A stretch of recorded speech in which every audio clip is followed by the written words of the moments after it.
Hi, everyone. Welcome to the Backpack Show with Chris and Kerry.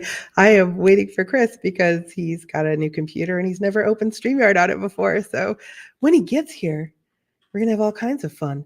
We're going to talk about, well, for one thing, I want to talk about the library app I've been using to download books. It doesn't sound exciting, but it kind of is. There's a lot of stuff about AI. There's some stuff about new movies, a whole lot about businesses. I apologize for my voice. It's pretty shot. I've had an interesting few weeks. So he'll be right along, Monsieur Brogan, and we can get this thing started proper. Hi, everyone. Tim Kitzrow from NBA Jam and NFL Blitz, welcoming you to The Backpack Show. Your hosts, Chris Brogan, Kerry Gorgone, Boom Shakalaka. Backpack Show. Hi, everyone. So let's see. Oh, look, Papa Brogan is here. Hello. So good to see you.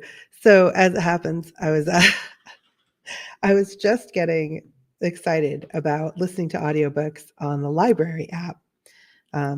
Libby, it's called. So if you have a library card, you can access audiobooks on it instead of paying for Audible or one of the other services. And it's awesome. The only potential drawback is you have to be a little bit patient because, as I've discovered, things will have like holds on them. Obviously, they don't have unlimited copies, but I've been listening to books on this thing probably like for the last month and a half, but not at my usual pace. I'm used to like, oh, I heard about a book, I'm interested, buy it on Audible and listen immediately. I've had to learn delayed gratification, which has been a lifetime in the making, but I'm on my way. So anyway, it's pretty cool. This app it's called Libby. You sign into it with your library card, like you kind of connect it up. I'm with the Merrimack Valley Library Consortium in Massachusetts. They have a pretty extensive catalog. The only thing is like newer and more popular books, you might find yourself having to wait for. It's okay if, like me, you have plenty of other stuff you want to work your way through. Some of the older stuff, like if you've never read The Art of War, it's a great option, right? So anyway, I'm finding it really easy to use, really beneficial, and a nice fill-in for when I'm out of Audible credits. So if you're looking for a new way to consume some audiobooks, Libby. Well, look who's here. I'm looking for many new things, including how to get permission set up on StreamYard. So, hey, speaking of StreamYard, by the way, we are at least ostensibly still sponsored by StreamYard. I don't know. They sent me a bill the other day. So technically, we maybe are. Great platform, though. Good people. I like them. How are you, Kerry? Sick. I managed to get bronchitis on top of like all my bruising and stuff. So it's been fun. Why are you gonna be like that? Getting sick. That's what's the world coming to now? My really good friend Andrea told me years ago when we worked together, I had something similar. My lungs are kind of bunk. And she said, Kerry, you must keep this voice. I don't care what you have to do. You sound like Lauren Bacall. You have a very, very quality voice. You were mentioning about that you were checking things out. Hi, Leslie. Hi, Annette. Hi, Dad. You were mentioning that you were checking out stuff at the library. I was a little late because I was calling the library for some interlibrary loan. So funny times. Funny times. Your dad says just join the online library in Vegas and find that the wait can be tricky. At least they notify me. So if you have the app on your phone, it just sends you a notification and you know right away as soon as it's available. Granted, it's not exactly the second you want it. We have a few things around the horn today. One of which is an interesting story that I think you found it, which was the Miss Alabama story. Now, first and foremost, this is. Wait a minute. What do I have to do here? I have to give it more permissions. Hang on. Yep. Why don't you tell the story while I'm mumbling through my thing here? Okay, so I'm not entering any beauty pageants in the next few weeks, but I know. But I just happened to see a thing come across my feed about a plus size Miss Alabama. I'm like, that's pretty cool. It's a different pageant than the one you're probably thinking of. There's like the Miss USA kind of series of pageants. This is, I forget, it's like National Miss something. But nonetheless, the winner for Miss Alabama is a plus size model. And I thought it was really cool. So I tend to look for stories about female empowerment and stuff like that, or breaking the mold of what's considered beautiful and that kind of thing, and women breaking out of traditional kind of limitations and roles. And so I think the aggregation's getting really good at feeding me stories like that. So that's how I found this one. 23-year-old Sarah Milligan becomes the what's it called, North American Miss or something, Miss Alabama pageant. One of the things that they're complaining about online is they're saying this isn't the real Miss America. But what was really funny was when Carrie was telling me about this story, we went and found who the real Miss Alabama is, and she looks like exactly the person you'd expect to see winning Miss Alabama. And it was, she's fine, she's whatever.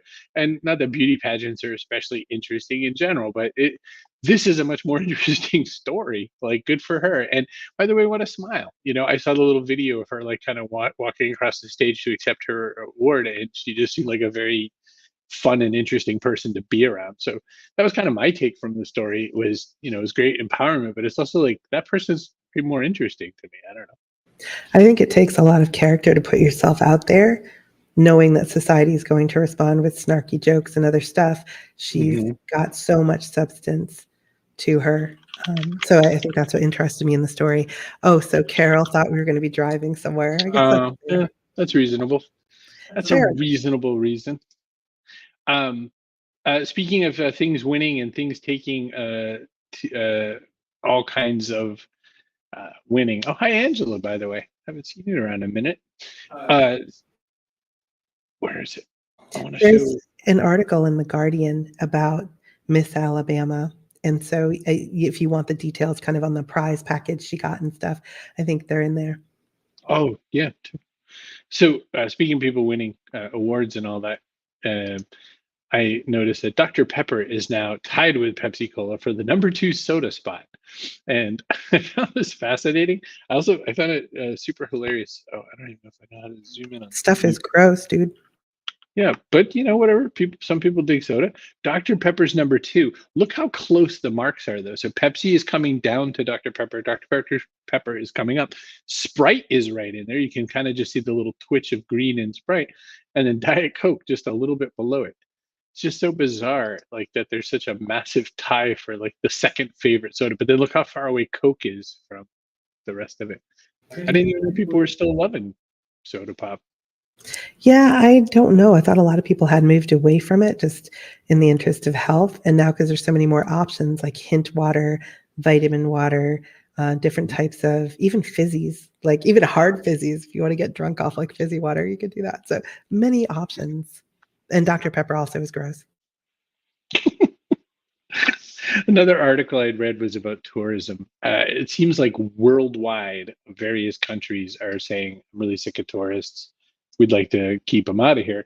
So, for instance, Japan is one of the recent ones, and they were just like, American tourists and European tourists come over here and take millions of pictures of us on the street as if we are like, you know, animals in an animal sanctuary, and we're sick of it. We just don't want this kind of thing anymore.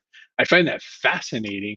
But you've done a little bit more world tourism, global tourism than I have lately. I think last summer was one of the times you went. What's it like out there? Is it weird? Crowded. So first, your dad has a comment about 40% of the US are plus size. Just saying, fair is fair. That's true if we want to be representative about things. So what I found last summer, I went to the UK, and in England, it was like you were like a veal in a crate.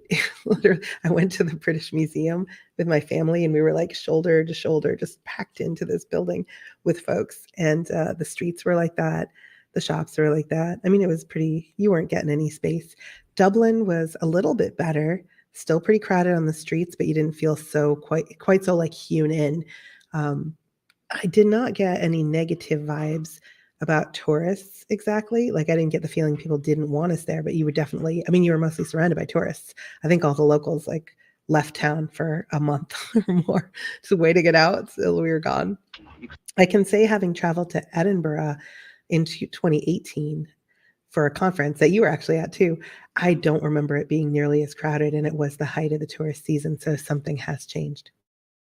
It's kind of nuts. And I saw something similar in Italy, and I think it was specifically in Venice. They were saying, "Hey, I got to tell you, like it's a little cuckoo over here, and that we don't want necessarily everybody poking around.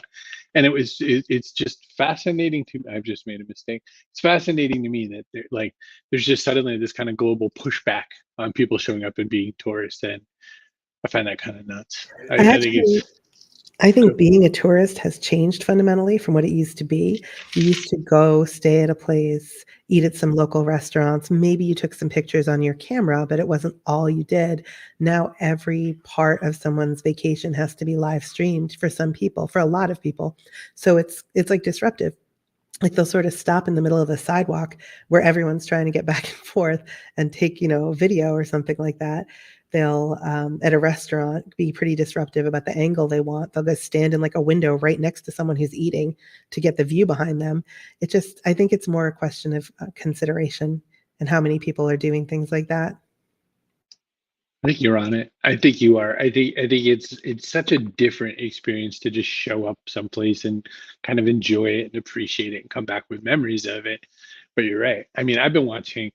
I am down such a rabbit hole. I've been watching all these street photographer people going and doing their street photography, and a lot of times they're sort of like reviewing a camera by showing you how it is. And it's kind of an interesting side story to that in a second. But one of the things that was fun was this guy goes to Tuscany. Thing is, it's 5 something in the morning because he's visiting with his wife and their brand new little baby, and he's like, if I wake anybody up, we're dead.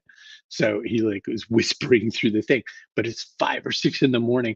So he goes into this little village in Tuscany and he whispers his whole like review because he's like, if I wake somebody up here, they're gonna kill me. It's Sunday. It's like 6 a.m. on a Sunday. And I thought, well, that's really nice and thoughtful. It definitely isn't the way I think most tourists act. And look at like what Ramona says. I went to Rome and Naples in April and found it not enjoyable because of content creators. It is the world is turning, don't you think? I do, and not necessarily in a good way. Like I used to be a lot more prolific on Instagram. I still do take photos. What I never did and don't do is stop and disrupt other people so I can get my photo. I never feel entitled to take a photo of a person and always ask first. I don't stand in front of a thing a lot of people want to photograph and stay there for like 20 minutes. I've seen people do that. When I was in Toronto, waiting for a tour to start, a woman was on the stairs in front of the door to this building that lots of people wanted to go in and out of, just basically parked her ass there and didn't move while her buddy took a bunch of photos. It was obnoxious. So that's what we're up against. Speaking of Toronto, Angela is from the greater Toronto area. I took a wonderful photo of her like 10 plus years ago there. Speaking of photography and travel. Hey, Elizabeth, by the way, Elizabeth showed up. Good to see you, Captain. She's still on this really cool journey where she bought a boat for fairly cheap. She'd been crewing on other people's boats, bought one for like super cheap, and is kind of turning a whole story around about like what it is to how she's going to restore it, what's going to happen, and all that sort of thing. So, oh, see, look, I just got credit. One of the nicest photos of me. That was back when I think she still worked at CBC. You do love credit. I do love credit. Totally different topic, and this is so nerdy. Godzilla. There's been all these Godzilla movies for a bunch of years, and most people hate them.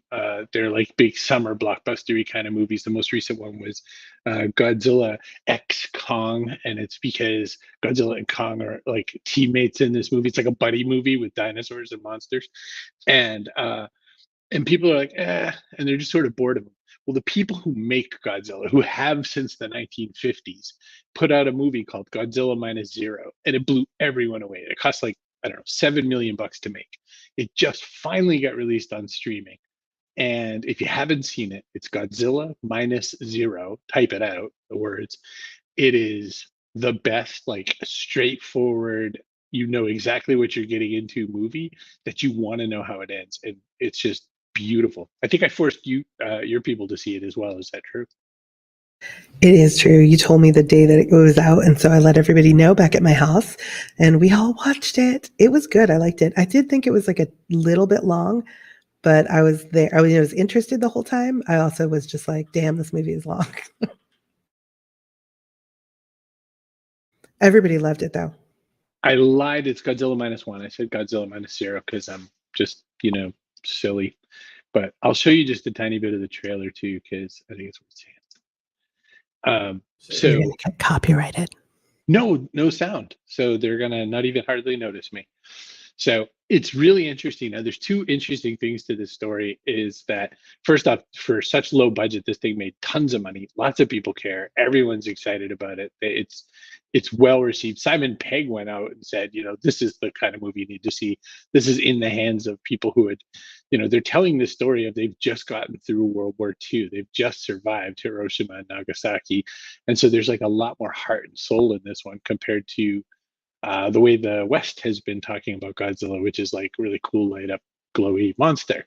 So his story is really great. So then, for reasons nobody knows, they went back and they made, this is, I have to buy it. They basically did another Godzilla minus one called Godzilla minus one minus color, where they did it black and white.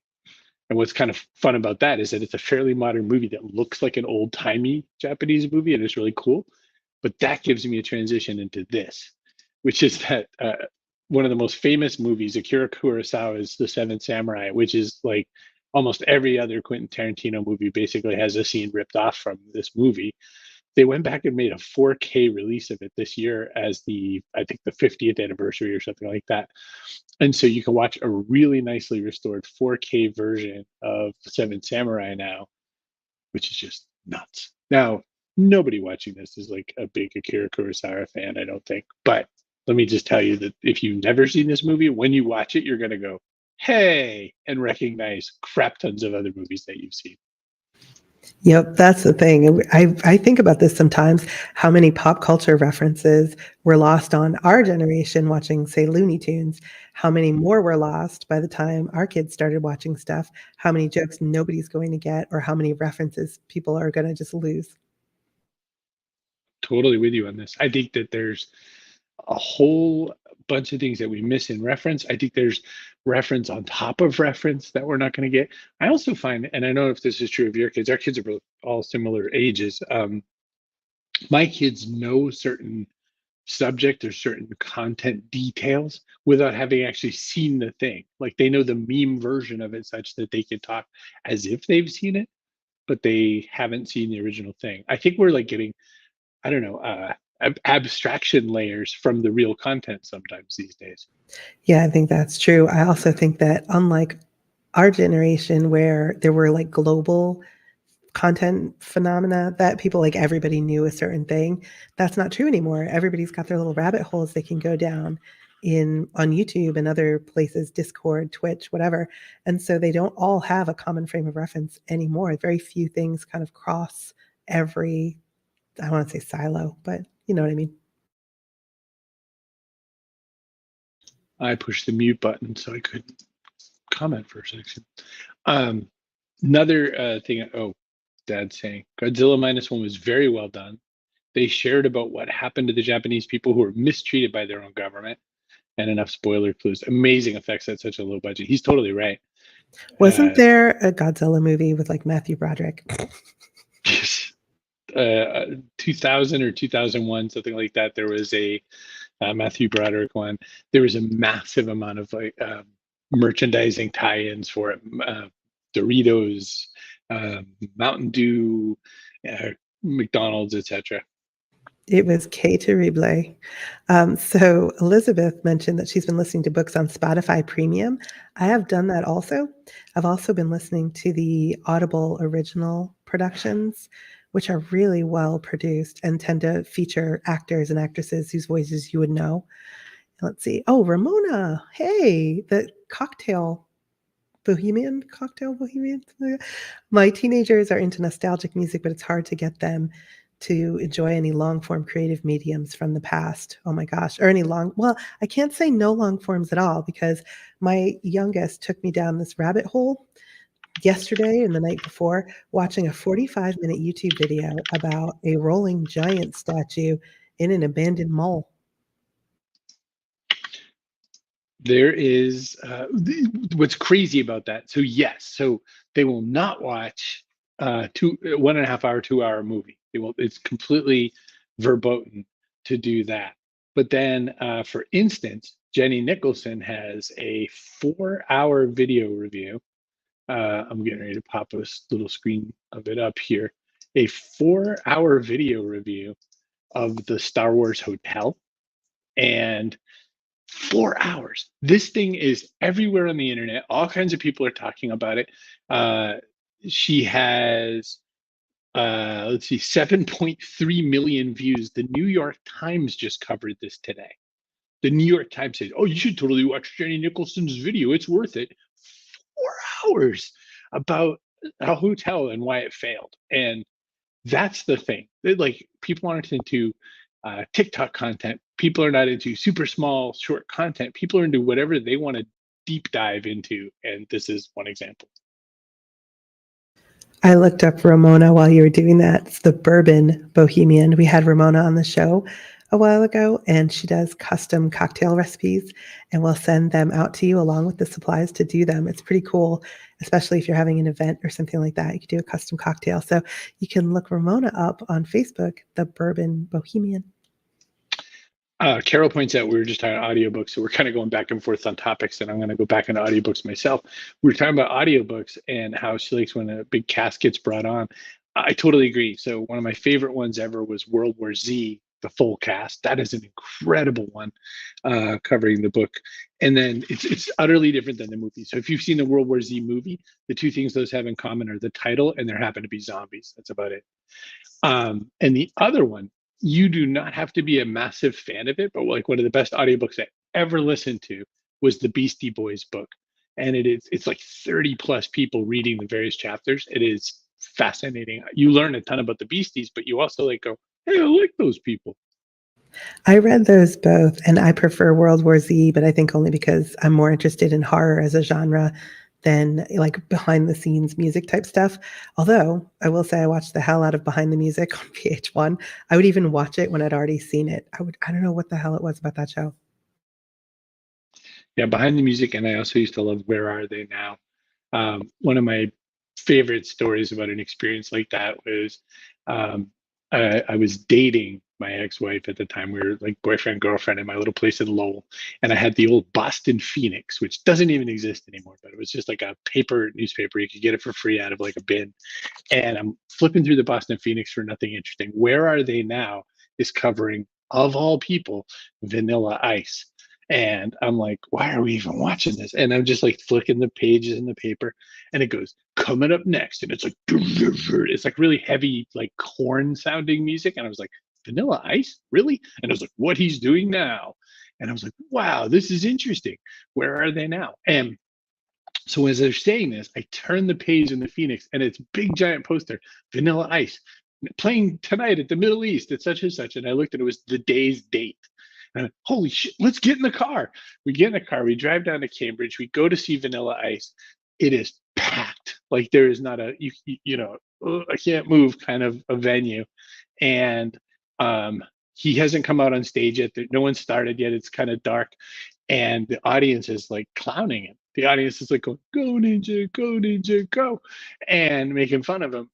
And then he starts the old version of Ice Ice Baby, do do do do do do do do do, and then when he goes, "All right, stop," the music stops. The whole audience knows every single word. We're programmed like robots. We all sing it, and as we get through the end of the first verse, they kick into that new kind of corn version that they had put together, this like live band version.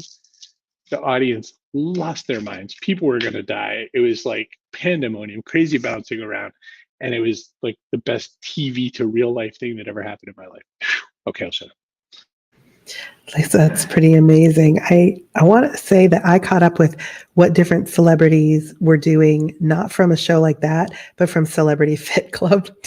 Remember reality TV was a big thing? So they would bring like Marsha Brady or whatever, like her actress, I forgot her name, and other people from that same kind of era, some from music, and like the guy from Warrant, and they'd be like, "All right, you got super fat. Let's see what we could do about that." And then you would put them through these horrible diet and exercise things.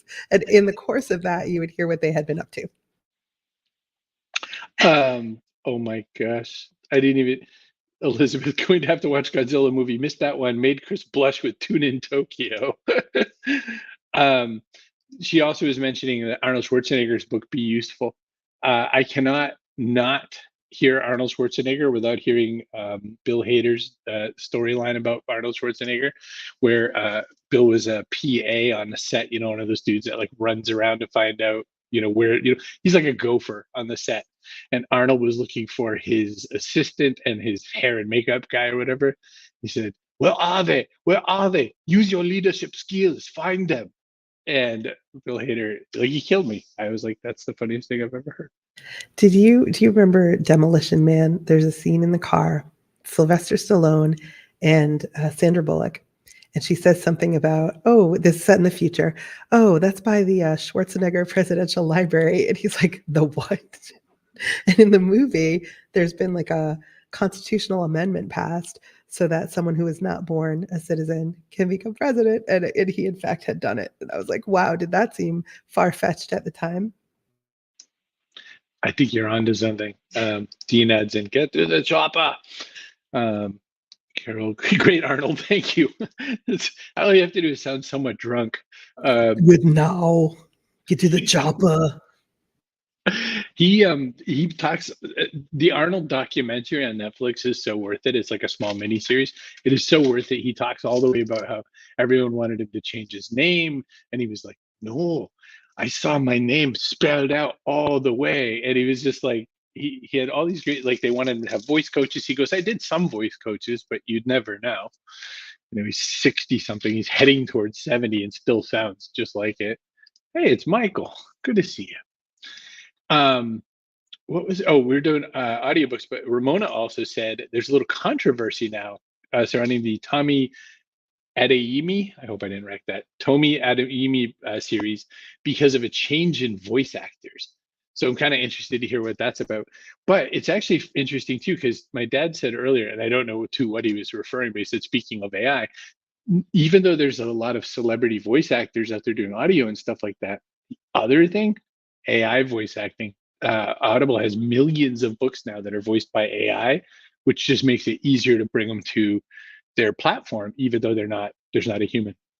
They're still based on something, though. So there was controversy recently, right, about the voice of AI, which was it OpenAI, when they put a voice agent in, because they'd been in talks with Scarlett Johansson because of her role in the movie Her to do that voice. And then, she didn't want to. And then they had a voice that rolled out that sounded an awful lot like her. So it's like, yes, it's AI, but also it comes from somewhere.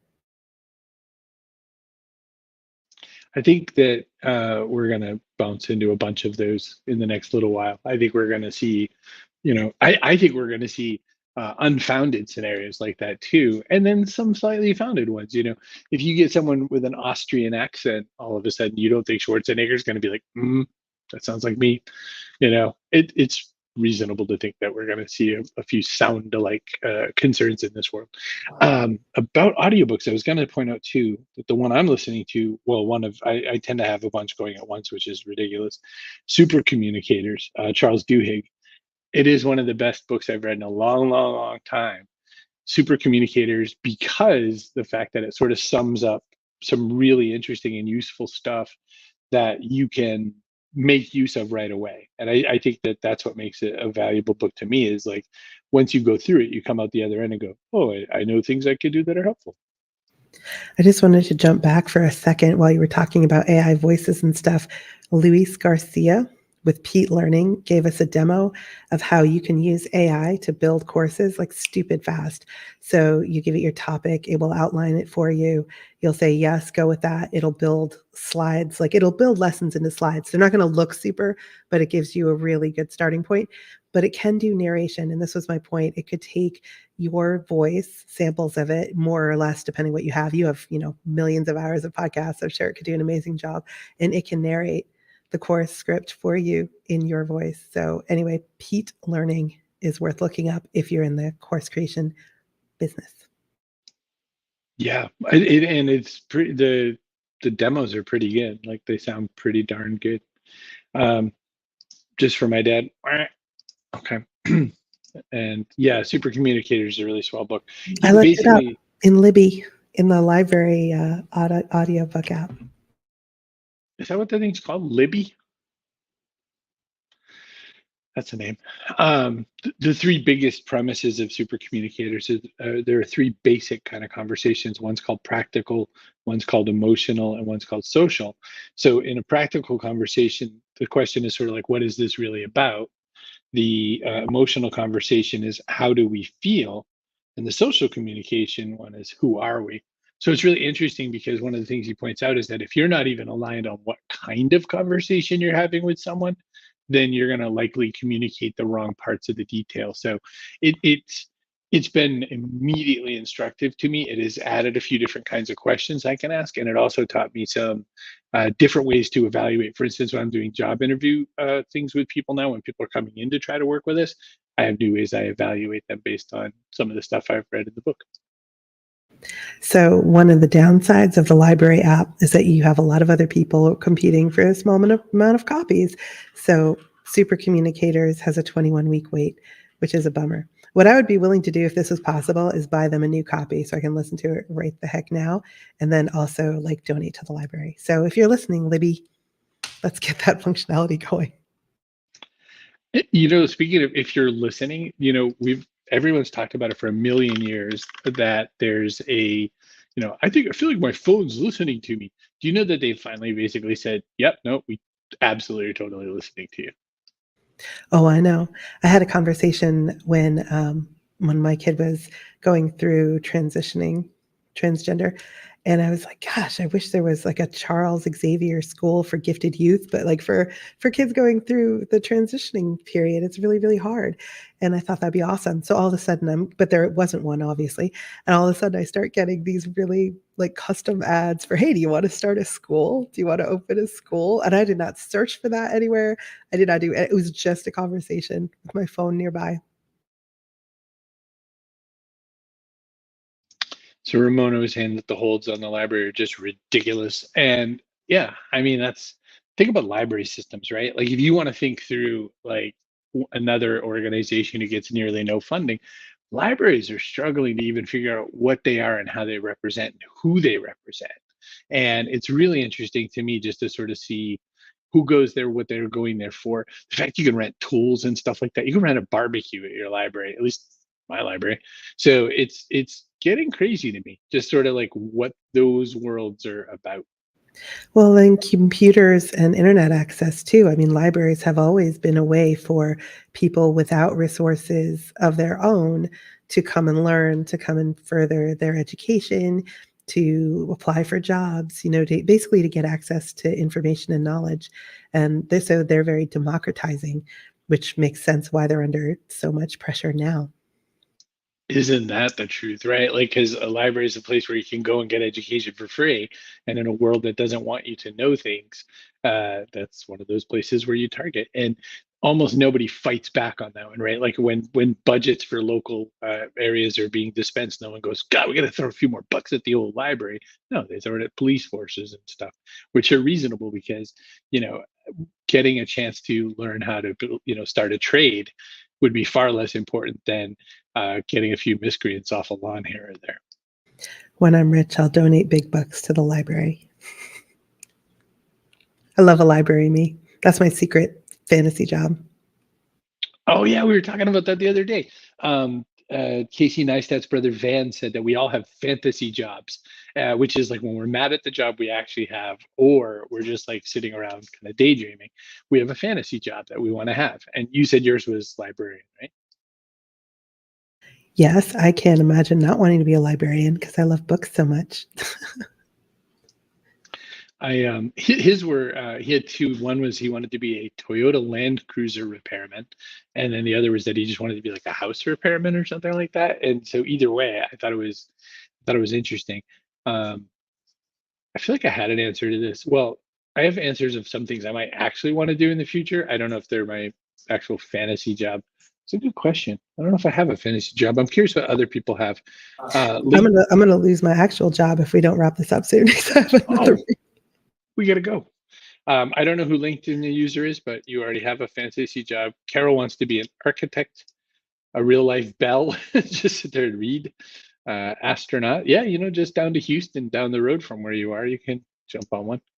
Dean, by the way, said his phone and his Echo got in a conversation because a podcast mentioned Echo, and off it went. Dean wants to be a sports mascot or a bartender at a VFW hall or a tour guide. Well, I'm going to jump so you can pick a person of the day. No. I'll pick a person of the day. Steve Cross, the LinkedIn user. That's who. Bye, Carrie. Good to see you. And I'll wrap up the show too. Dad says we donated a ton of CDs and DVDs to our local library bookstore. Yeah, I'm a big fan of those too. Big fan. So, all right, let's go. Let's find. Oh, come on, device. Oh, and here's our person of the day. Kaboom! I think I will give it to Captain Elizabeth today, because she's on her little mission to get that boat tuned up and do some really good stuff. So congratulations. I'll get out of here. Good seeing you. Thank you so much for being part of the show. By the way, I'll tell you, my love of reading started because of my grandfather, not my grandmother. He was a candy salesman. He took me around to all kinds of wonderful places, and he was selling candy. And back in the whale days, candy and comic books were sold in the same places. So all around Augusta, Maine, I would travel